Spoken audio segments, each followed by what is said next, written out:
ओम कर्पूरगौरम करुणावतारम संसार सारम भुजगेंद्रहारम सदा वसंतम हृदयारविंदे भवम भवानी सहितम नमामि। नमस्कार, स्वागत है आपका आचार्य वाणी में। मैं आचार्य डॉक्टर विक्रमादित्य आपके साथ हूँ। 24 मार्च की गणना समझ लीजिए।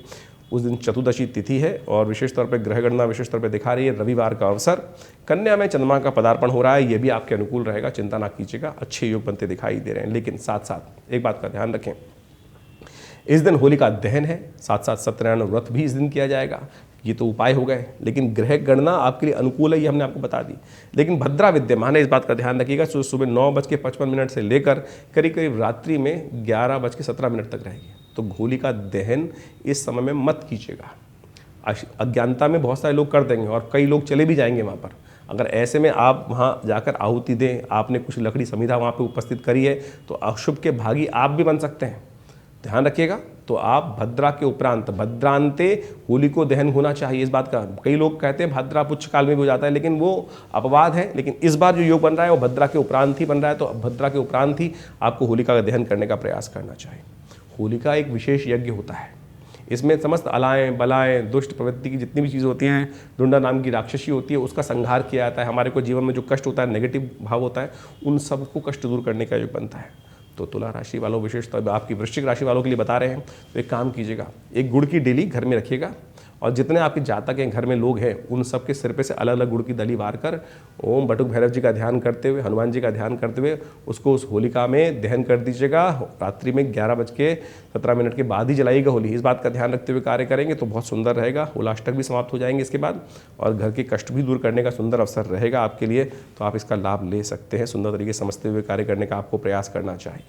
25 मार्च की हम बात करें तो उस दिन पूर्णिमा का अवसर है और उस दिन सोमवार का अवसर है। साथ साथ उस दिन खग्रास चंद्रग्रहण भी पड़ रहा है, होली खेली भी जाएगी और साथ साथ उस दिन चंद्रमा का जन्म दिवस भी है। बहुत सारे लोगों को अज्ञान पता ही नहीं है कि हमारे यहाँ भारतीय संस्कृति में हर चीज़ की उदय, हर चीज़ का आरंभ कब हुआ, ये सब वर्णन मिलता है। तो विशेष तौर पर फागुन की पूर्णिमा जो होती है चंद्रमा का जन्म दिवस माना जाता है। तो ऐसे में उनका स्तवन सबसे सुंदर तरीके से किया जाना चाहिए। शाम को समय उनको अर्घ अवश्य दिया जाना चाहिए। होली खेलने का अवसर भी इस दिन बन रहा है। शास्त्रोक्त विधि के अनुसार से कुछ जगह इस बात को कहा गया है कि होली का जो होनी चाहिए प्रतिपदा को होनी चाहिए। तो मंगलवार के दिन भी होली खेली जाएगी, वो भी कई जगह वर्णित है। लेकिन दोनों दिन आपके लिए अच्छा रहेगा, वो अच्छा सुंदर पर्व है। लेकिन एक बात का ध्यान रखें, इस दिन खग्रास चंद्रग्रहण पड़ रहा है। खग्रास चंद्रग्रहण, लेकिन अच्छी बात यह है कि भारत में नहीं पड़ रहा है।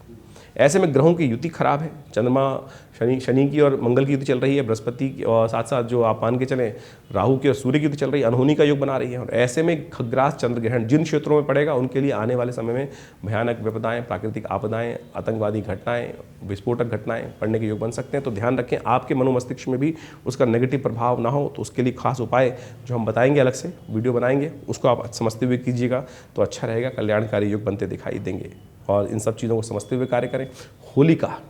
होली बहुत सुंदर चीज़ है। होली में कैसे खेले जाए होली, भगवान के साथ सबसे पहले होली खेले ना। हम अलग से वीडियो बना रहे हैं, उसको समझ लीजिएगा और उसमें देखिएगा कि होली का आनंददायक कैसे रहेगी आपके लिए। उन सब चीज़ों को समझते हुए कार्य करेंगे तो आपके लिए बहुत सुंदर योग बनता दिखाई देगा। होली के हमारे इस खास कार्यक्रम में आपका स्वागत है और इस चैनल के माध्यम से हम आपको बहुत सारी ऐसी जानकारी देने का प्रयास कर रहे हैं कि जिससे हमारे उत्सव, होली का उत्सव जो है आपके जीवन में कल्याण के अद्भुत रास्ते बना सके। होली की एक सिद्ध रात्रि है भारतीय संस्कृति के अंदर। दीपावली महारात्रि, होलिका महारात्रि, शिव महारात्रि। देखिए हमारे रात्रि का बड़ा महत्व बताया गया है।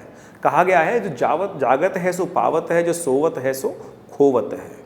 और या निशा सर्वभूतानाम तस्याम जागृति संयमी, गीता में अंदर कहा गया है कि जो निशा है, रात्रि है, वो जागने का पर्व है। जागरण का महत्व भारतीय संस्कृति में इतना अद्भुत कहा गया है। तो कुछ खास उपाय भारतीय संस्कृति में बताए गए हैं, उनको हमें करने का प्रयास करना चाहिए।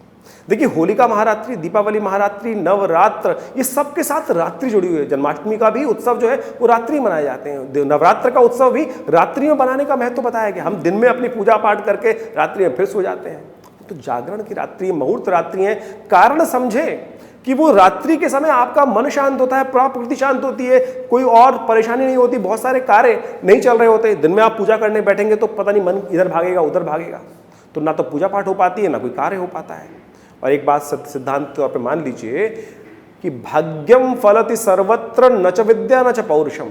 हम कहते हैं हम मेहनत करके सब कुछ करना चाहते हैं, लेकिन भाग्य लेखे को हम लाख प्रयास करने के बाद भी नहीं मिटा पाते। और हमने ऐसे प्रत्यक्ष उदाहरण अपने सामने देखे होंगे कि हमसे कम मेहनत कर रहा है, पता नहीं भाग्य में क्या लिखवा के लाया है, छोटा सा एक कदम चलता है, उसके 4 किस्मत आगे जा जाती है, भाग्य की जो ताले, किस्मत के ताले खुलते चले जाते हैं और हम दिन भर रगड़े जा रहे हैं। तो कहीं ना कहीं खेल भाग्य का भी है, कर्म का तो खेल है ही, कर्म से भाग्य बनता है, लेकिन कहीं पुराने लेखा जोखा, कहीं शुभ कर्म जो पुराने किए हुए हैं तो वो भी हमारे जीवन में कल्याण करते हैं। होलिका रात्रि के दिन कुछ खास उपाय हैं जिनको करके आप अपनी किस्मत जगा सकते हैं। मैं वो उपाय आपके समक्ष रखने जा रहा हूं, बहुत बढ़िया तरीके से उन उपायों को करके आप जीवन में कल्याण कर सकते हैं। होलिका दहन एक साक्षात यज्ञ है और उस दहन के समय सदस्यों को सब मिलकर होली मनानी चाहिए। कोशिश करनी चाहिए सब परिवार को कि सब मिलकर वहां एकत्र हो, सब मिलकर होलिका दहन का साक्षात दर्शन करें, परिक्रमा करें। कहा जाता है कि होलिका दहन की जो अग्नि है बड़ी पवित्र मानी जाती है और इसी पवित्र अग्नि के अंदर जाकर हम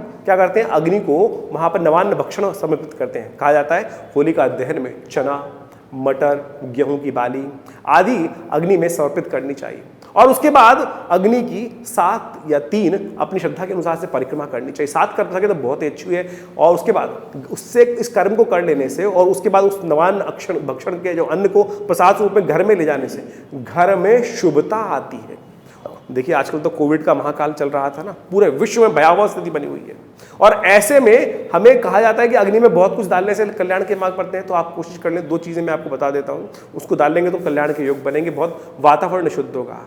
देखिए अग्नि जो होती है ना वो बड़ी शुद्ध होती है और उससे वातावरण में जो धूम्र निकलता है वो जीवन में कल्याण करने वाला होता है, वातावरण को शुद्ध करने वाला होता है। कोविड का भयावह समय चल रहा है, ऐसे में थोड़े से कपूर ले लीजिए और अपने हाथ से उस अग्नि में डाल दीजिए।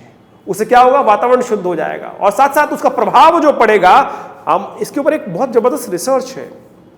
1928 के अंदर जर्मन यूनिवर्सिटी ने जर्मन की बर्लिन यूनिवर्सिटी ने रिसर्च करके बताया है कपूर इत्यादि को जलाने से और गूगल को जलाने से और इन सब औषधियों को जलाने से 3200 स्क्वायर फीट के अंदर जितने टीबी बैक्टीरिया के होते हैं, प्लेग के बैक्टीरिया होते हैं, डिस्ट्रॉय हो जाते हैं। इससे वायरस भी शुद्ध दूर होगा और साथ साथ जो वातावरण है वो शुद्ध हो जाएगा। होलिका के दिन खास तौर पे एक काम और कर सकते हैं, घर के मुखिया को होली के अंदर खास तौर पे कपूर को भिगोकर और साथ साथ उसके साथ 2 औषधि और है, 2 लौंग ले लीजिए, 1 बताशा ले लीजिए और 1 पान के पत्ते को, इन सबको होली की अग्नि में देसी घी में भिगोकर अग्नये नमः इस बात मंत्र जप करते हुए होली में समर्पित कर देना चाहिए। उसकी परिक्रमा करनी चाहिए और साथ साथ परिक्रमा करते हुए एक सूखे नारियल को भी अग्नि में समर्पित कर देना चाहिए। यह हवन ही होगा वास्तविक तौर पे, इससे जीवन में अद्भुत योग बनेंगे। ना तो केवल एक काम नहीं, कष्ट दूर होंगे बल्कि घर में सुख समृद्धि इत्यादि। इस गोले को घर से लेके आइएगा, सबके हाथ लगवा लीजिएगा, फिर समर्पित कर दीजिएगा, समस्त कष्ट इत्यादि दूर होने के योग बनेंगे। जिस दिन होली जलानी हो उससे खासतौर पर उस दिन सुबह सुबह एक साबुत पान का पत्ता लेकर साबुत सुपारी उसमें रख दें, हल्दी की 1 गांठ उसमें रख दें और मंदिर में, किसी भी मंदिर में चले जाएं जहां शिवलिंग हो, वहां पर उन्हें समर्पित करें। भगवान शिव को खासतौर पर अपने जीवन साथी के साथ यदि प्रार्थना करते हुए इस कर्म को करेंगे तो कहा जाता है प्रणाम करके वापस आ जाइएगा। ये करके देखिएगा, यदि मनमुटाव चल रहा है, कोई परेशानी चल रही है तो देखिएगा कल्याण के योग बनेंगे। और यदि आज से होली वाले दिन से आरंभ करके 7 दिन ये प्रयोग करेंगे तो देखिएगा घर में सुख शांति इत्यादि होने के अद्भुत योग बन सकते हैं। तो इतना शुभ मुहूर्त है होली का। होलिका दहन के बाद रात्रि में एक काम और कर सकते हैं, वहां जब अग्नि जल रही हो तो घर में कहा जाता है कंडे पहले बना के रखें और उस कंडों के साथ साथ गोबर के कंडे को जलाकर उस पे साथ साथ नारियल की गिरी और गेहूं की बाली भून कर वहां पे कहा जाता है कि यदि अग्नि को समर्पित कर दी जाए तो इससे घर की दुख दरिद्र इत्यादि नाश होने के योग बनते हैं। और साथ साथ घर में जो इस धूम्र को इस पर रखा जाता है उससे निरोगिता उत्पन्न होती है। क्यों? क्योंकि उसके अंदर फ्यूम्स ऐसी होती हैं, उससे इस प्रकार की जो फ्यूम निकलेंगी, जो धूम्र उपस्थित होगा वो कल्याण करने वाला हो। पूर्णिमा के दिन होलिका दहन होती है। आमतौर पे पूर्णिमा के दिन कहा होली हो जाती है और जिस प्रकार रात्रि में पूर्णिमा हो उस दिन ही होली जलाने का महत्व है शास्त्र में। एक चांदी के पात्र में ये उपाय मैं खास इसलिए बता रहा हूं क्योंकि होलिका दहन वाले दिन जब होली जल रही होती है उस दिन चंद्रमा का जन्मदिन भी होता है और उस दिन ये उपाय करेंगे तो कल्याण के अद्भुत योग बनेंगे। जीवन में मन, चंद्रमा मन का प्रतीक है। एक चांदी के पात्र में कच्चा दूध डालकर और पति पत्नी चंद्रमा को कहा जाता है अर्घ अवश्य देना, चंद्रमा का दर्शन करते हुए। इससे कहा जाता है कि यदि आपके प्रेम संबंध में कुछ परेशानी आ रही है वो दूर होने के योग बनेंगे। जिस दिन होली जलाई जाती है उस दिन पूर्णिमा होती है और फागुन मास की पूर्णिमा के दिन चंद्रमा का जन्मदिन भी होता है। इस सुंदर मुहूर्त का आप ले सकते हैं लाभ अपने चंद्रमा को प्रबल करने के लिए। तो उस दिन क्या करना है आपको, कोशिश ये करें चंद्रमा को अर्घ दें, पति पत्नी दोनों मिलकर दूध से अर्घ दें। चांदी के पात्र में थोड़ा दूध रख लीजिए या शंख में रख लीजिए, वो दूध अर्पित कर दीजिए। और कहा जाता है कि यदि वहाँ से उठाकर उस दूध का तिलक भी कर लेंगे तो आपके जीवन में प्रेम का उदय होगा, कल्याण का उदय होगा। तो इस छोटे छोटे उपायों को करके आप जीवन में कल्याण का योग बनाएं। होली आपके लिए बहुत बहुत शुभ हो।